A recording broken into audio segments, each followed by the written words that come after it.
Am I the asshole for refusing to feed my sister's kids for free every day? My older sister, 37F, has 3 kids under 10. I, 25M, don't have kids yet, but I'm a junior sous chef and I cook a lot in my spare time. During some recent time off from work, my sister asked if I could babysit her kids after school for 3 days. I said yes. I watched the kids. She paid me for it and I thought that would be it. But then she asked me what the kids ate with me after the week had ended, and then she wanted to know how I got her kids to eat a full meal. Her kids are picky eaters. They are typically the kids who will eat what they like off a plate, meat and potatoes, rice or noodles, and then leave the rest, veggies, sauces. According to my sister and Bill, even if you give more veggies than something else, they won't eat them and they'll wait until their next meal, and if you give all veggies or insist they eat the veggies before anything else, they'll skip the meal. I sorta knew that about them before I babysat, so I blended veggies and other good stuff into their dinner the first day with me, and the second day I served them, but hid them in plain sight, and on the last day I just served them in a way they don't get them normally, and because they knew they had them, they ate them without an issue. But they wouldn't eat them for my sister or brother-in-law after. There was some back and forth between us and I shared some recipes, but my sister said she couldn't get them to eat the food. So she wanted me to make food for her kids every day. I asked if she was going to pay me for spending all that time and money, and she told me I should do it as a way to help my nieces and nephews stay healthy. I told her it's a big ask. She told me I have the chance to really help and put my skills to good use for family. I feel like it's asking a lot because they expect me to make something every day for the kids. But my sister feels like I'm being a bad brother and uncle. Am I the asshole? Not the asshole. Does your sister know how much food costs? If she wants to buy the food and bring it over, and provide the disposable to-go boxes, then I think you should do it. I cook for people all the time for free, but they pay for the food. If you enjoy it, it gives you experience. But only if she pays for the food and costs associated with it. So she's willing to pay you to watch them, but won't pay you to feed them? That math ain't mathin'. Not the asshole. This is ridiculous. The kids won't eat the food sister makes because the kids know they will get something and dessert, even if they don't eat the yucky food. They need to learn better parenting skills. They want to offload not only the cost but the food prep labor onto you. Not the asshole. Helping family is an occasional babysitting or taking the kids out for the day to the local fair, not being a long-term personal chef on your dime. Not the asshole. Sounds like your sister is trying to leverage your relationship with her to get a favor. You are totally justified to ask for groceries to be covered and your time to be paid for. Otherwise, they're really just trying to get free groceries. Also, she and her husband can just learn to cook and model good eating behavior instead of focusing on the kids eating vegetables. The kids likely feel pressured and resistant, whereas with you it was no pressure and a pleasant dining experience. My nibblings love to eat at my house because I don't make the whole meal about getting them to eat, and try to involve them in the process where possible, and I eat the same food with them. Tell sister to check out Kids Eat in Color for tons of other info on picky eaters. Am I the asshole for going to my sister's place after my dad's wife was rushed to the hospital? A week ago, my dad's wife, who's 7 months pregnant, was rushed to hospital after she started bleeding and having issues breathing. My dad's ILs were at the house at the time visiting their daughter and grandkids when it happened. My dad went with his wife. I, 17M, went to my sister's, 22F, place instead of staying with dad's ILs and his stepdaughter, 10, and other kids, 3 and 18 months. Dad's ILs wanted me to stay with the kids so they could go to the hospital to make sure their daughter was okay. I just wanted to get out though, and I left without discussing it more. I ended up spending 3 nights with my sister before dad showed up and demanded I go back to his house.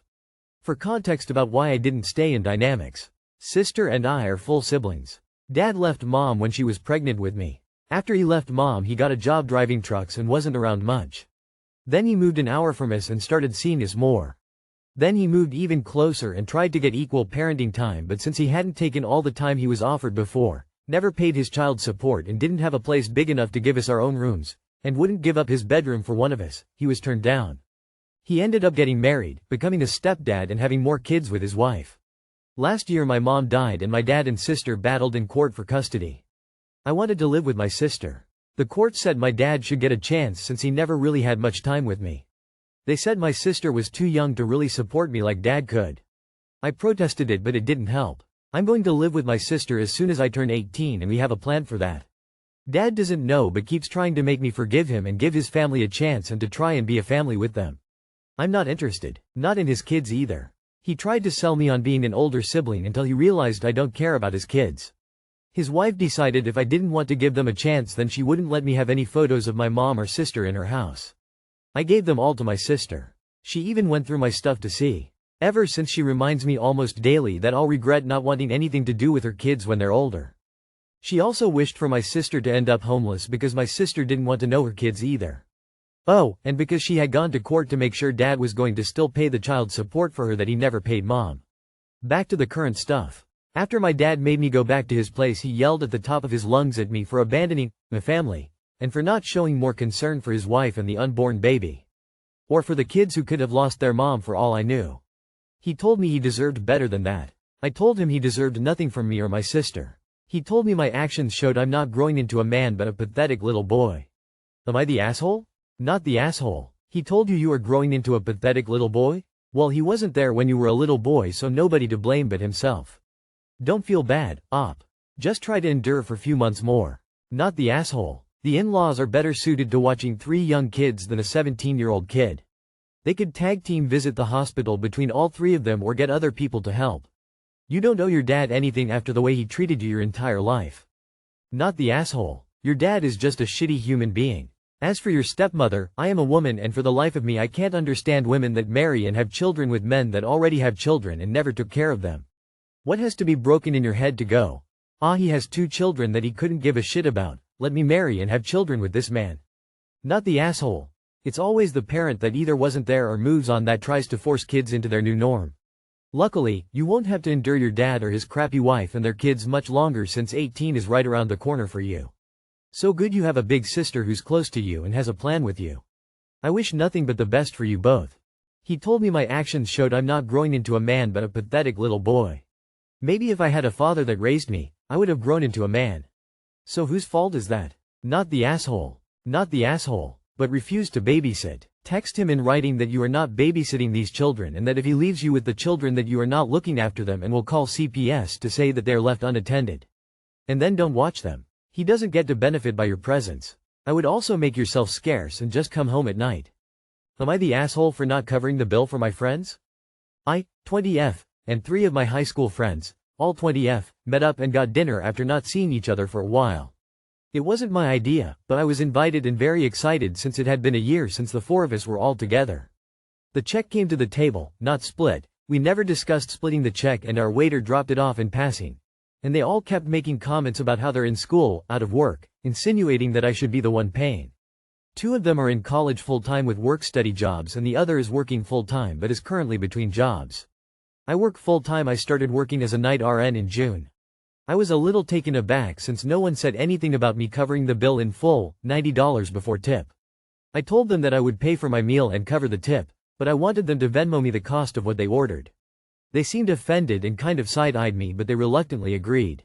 They kept making comments about how I had a big girl job, that I could have paid the whole bill and be fine, and that I was being selfish for asking them to pay me back.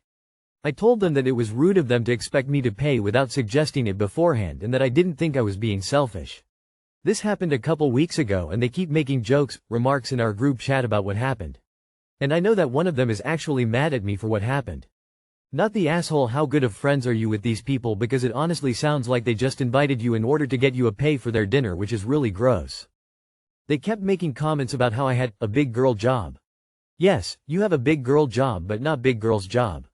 Those other girls ain't your responsibility. Yeah, if someone is in a big emergency or troubles, I would say it would be stingy to not spare 10 or 20 bucks, but for no reason.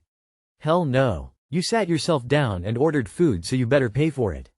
Not the asshole. Not the asshole. They intentionally made plans to go to dinner and only invited you so they could surprise you with the bill? These people are not your friends. I would pull back from this group and find people who could afford the plans they made with me instead of viewing me like a substitute for mommy and daddy paying for dinner for me. Not the asshole. For 90 bucks you found 3 people who you need to cut out your life. Truly a bargain. Usually costs you thousands to find this out. Not the asshole. The way I see it, you have 2 options. Option 1. Tell the group chat about a date a guy asked you out on and when the bill came, he asked you to pay for it. Then go off on how shitty that is to do to someone, ask them to dinner and then expect them to pay. Just really lay it on thick. Option 2. Ask them all to come to dinner with you as a way for you to apologize to them. Before the meal is finished, excuse yourself and sneak out. Basically either way it sounds like your friendship with these moochers is over. If they are still talking about it and still mad, they don't see you as anything more than a free meal. Not the asshole. It sounds like the only thing you should be expected to nurse is your patience, not your friend's finances. Just because you have a big girl job doesn't mean your wallet is a free-for-all. It's perfectly reasonable to expect everyone to pay for their own meals unless it was stated otherwise beforehand. Maybe for the next get-together, you can suggest a potluck at home, where the only checks involved are the ones you play on the chessboard. Am I the asshole for getting an apartment without my boyfriend? My boyfriend has had his own apartment for about 2 years. I've lived with my parents. I brought up slowly the idea of us living together, but he never would acknowledge the idea. The past 6 months I brought it up now and again and suggested we could even split rent and have a bigger apartment, etc. I stay at his place sometimes 5 days a week, so I thought he'd be open to the idea. He never would say any and change conversation. Fast forward, I found an apartment for myself. I asked prior if he would be upset if I found my own and he would shrug it off. When I found this apartment, I sent him the link and told him I was touring it. When I told him I'm getting the apartment, he said, "Well, I want you to live with me. I should have asked sooner and sorry I'm asking now, but we can make room and I want you to live with me." Mind you, I had to let the landlord know that day and he jumps and says that. My feelings felt hurt and frustrated as I tried communicating with him about living together so many times. I did end up taking the apartment and we live separate. Am I the asshole? More context. Boyfriend, 27, and I, 26, have been dating for 3 years. During the times I've tried talking to him about living together, I did make it known if he didn't feel ready to live with me he should tell me, but he never said anything either. Very confusing. Not the asshole. Might have been interesting to tell him you turned it down and we'll move a bunch of stuff the next night. Bet he would have started backpedaling. He just wants you to think he actually asked. Not the asshole. This reads like a big red flag to me. He won't engage when you bring it up, doesn't react when you talk about getting your own place, but when you're about to sign a damn lease, suddenly he wants to live together now. Absolutely not the asshole. Your boyfriend is the asshole big time. If you love someone, you don't play mind games with them the way he is. He had plenty of opportunities but threw them away. Given his refusal to say yes before, I would have been nervous that he'd kick you out of his place after the first argument. He wanted to live alone so badly, now he is. Good luck to you. If you continue the relationship, be firm and tell him he has to stop jerking you around like he did the many times you suggested moving in and he ignored you. I think you've dodged a bullet. He sounds messed up and breaking up is easier when you don't live together. You're not the asshole, but he is. Not the asshole. Frida Kahlo told her husband Diego, "I'm not asking you to give me a kiss. Don't apologize to me when I think you made a mistake. I won't even ask you to hug me when I need it the most. I don't ask you to tell me how beautiful I am, even if it is a lie. Don't even write me anything good. I'm not even gonna ask you to call to tell me how our day was. Don't even tell me you miss me. I won't ask you to thank me for everything I do for you. Don't you even worry about me when my spirits are down, and of course, I won't ask you to support me in my decisions. I won't even ask you to listen when I have 1,000 stories to tell. I'm not gonna ask you to do anything, not even if you're next to me forever.